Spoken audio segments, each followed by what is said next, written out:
تو ہم نے 1.5 سال جو تھا یوکرین وار کی وجہ سے ہم نے امریکہ کے دم پہ عیاشیاں کی. امریکہ نے ہمارے کان مروڑے ہوئے تھے کہ کوئی آواز بھی ایسی نہیں ہونی چاہیے جو امریکہ کے خلاف ہو, جو ہمیں ایبسولوٹلی ناٹ کہے, جو یوکرین کی صورتحال کی بات کرے. ہم نے ایک ایک بندے کو پکڑ پکڑ کے رگڑا لگایا. پیچھے ہمارے امریکہ تھا اور امریکہ چاہتا تھا کہ ہم ایسا کریں, اور آج بھی وہ چاہتا ہے کہ ایسا کریں. لیکن صورتحال یہ ہوئی ہے کہ امریکہ کے مقابلے میں یورپ جو ہے اب اس وقت بالکل بالکل ٹوٹل جسے کہتے ہیں گھٹنے ٹیک. یہ میرے سامنے سارے کے ساری رپورٹیں ہیں کہ کیونکہ وہاں پر سب سے بڑا مسئلہ ہوتا ہے کہ الیکشن آ جاتا ہے. تو الیکشن میں جو پارٹیاں جو ہیں وہ جیتنا شروع ہو جاتی ہیں. تو سب سے پہلے تو جو پولینڈ تھا جہاں سے یہ اسلحہ جاتا تھا, پاکستان میں بھی سب سے پہلی رپورٹ آئی تھی کہ برطانیہ اپنا اسلحہ پاکستان بھیجتا ہے اور پاکستان جہازوں میں پولینڈ بھیجتا ہے تاکہ پکڑے نہ جائیں کہ برطانیہ سے اسلحہ آیا ہے. تو پولینڈ میں سب سے پہلے تو اس کے مخالف جو ہے پارٹی جیت گئی. اس کے بعد دوسرا ہوا کہ سلویکیا جو ہے وہ ساتھ ایک ملک ہے, وہاں سے بھی صورتحال سلویکیا میں بھی یہ کام شروع ہو گیا. اب ہر لیڈر کو فکر ہے کہ اگر ہم نے یوکرین کا ساتھ دیا, جنگ کا ساتھ دیا, تو لوگ ہمیں الیکشن سے ہٹوا دیں گے. تو انہوں نے تو وہاں تو یہ مسئلہ وہاں تو کوئی نہیں ہے نا اسٹیبلشمنٹ کہ جتوائے گی کہ چلو جی ڈبے بھر دیتے ہیں, یہ کر دیتے ہیں. اب وہاں پر یہ صورتحال بن کی ہوئی ہے کہ اب وہاں پر وہ کہتے ہیں کہ اس کو آپ نہ ختم کرو. اس کے اوپر پاکستان کے خلاف ایک فضا بن رہی ہے اور پاکستان کے بارے میں کہا جا رہا ہے کہ آپ الیکشن کروائیں, آپ انسانی حقوق کی خلاف ورزیاں کر رہے ہیں, آپ جو ہے پاکستان جو ہے وہ جو ہے ملکوں کے اندر اس کے اندر اپنے لوگوں کے اوپر ظلم کر رہا ہے, اور خاص طور پہ پاکستان کی فوج کے بارے میں. یہ میرے سامنے کینیڈا کی پارلیمنٹ میں 4547 قرارداد پیش کی گئی ہے, اور آپ سوچیں کہ یہ قرارداد بڑی خوفناک ہے ہم سب کے لیے. ایک انہوں نے تو انڈیا کے خلاف کی ہے, وہ میں نے اس ایشو کے اوپر پہلے بھی بات کی ہے کہ انڈیا کو دبا رہے ہیں تاکہ وہ لڑے چین کے ساتھ, اور وہ پیچھے ہٹ گئے ہیں, ان کا ہم نہیں لڑ گئے. پھر تو کہتے ہیں وہ پاکستان سے لڑے. پاکستان سے لڑنے کے لیے انہوں نے کہا کہ تم گلگت بلتستان کے اندر چلے جاؤ. انڈیا کہتا ہے نہیں, گلگت بلتستان نہیں, ساتھ ہمیں لاہور بھی ملنا چاہیے تاکہ ہمارا کچھ نہ کچھ مسئلہ تو ہم تو لوگوں کو سمجھائیں گلگت بلتستان کی صورت. اس پہ وہ ستمبر میں انہوں نے داخل ہو جانا تھا لیکن نہیں داخل ہوئے. اس وقت یہ قرارداد یہ پیش ہوئی ہے, وہ کہتے ہیں concerns is rising among Pakistan's Canadians regarding political unrest and socio-economic turmoil in Pakistan. There is a growing concern regarding reports of the politically motivated acts of violence and threats against the opposition parties and their followers by the members of the Pakistani military and their agents in the run-up to the general election in Pakistan. There is a grave concern about the recent arrest of the former Pakistani Prime Minister Imran Khan and the steps being taken by the Pakistani military and its agents to limit participation in general election by the former Prime Minister and Pakistan's largest opposition party.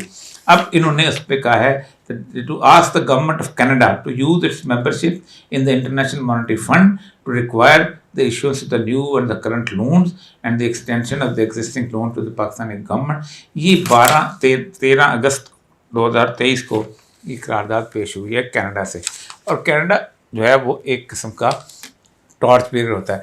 تو ساڑھے پیسے ہونے والے نے ختم, add ہونے بند, ٹھیک ہے. پھر ہم نے کہنا نہیں ہم تو کچھ نہیں کرتے تھے اور یہ نہیں کرتے تھے.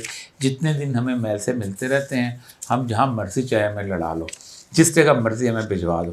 اس کی وجہ یہ ہے کہ ہم ٹرینڈ ہوئے ہیں 1910-11 میں. پہلا جو وکٹوریا کراس تھا وہ گجر خان کے بندے کا تھا جس کی قبر بیلجیم میں ہے, جس پہ سارے جا کر سلوٹ مارتے ہیں, ٹھیک ہے جی. وہ لڑنے والا بھی کافر, مارنے والا بھی کافر, اور مر کھانے والا بھی کافر. یہ برطانیہ کی طرف سے تھا, وہ وہاں پر تھا. آپ خود سوچیں عراق کی وار کے اندر 10,000 انڈین گئے تھے, یہاں سے پاکستان انڈیا اکٹھا ہوتا تھا, جو پاشا کے خلاف لڑے تھے, وہاں بہت بری طرح مار کھائی تھی. ہماری ٹریننگ ہوئی ہے کہ ہم یہ بیسیکلی. لیکن اب حالات بدلنے والے ہیں.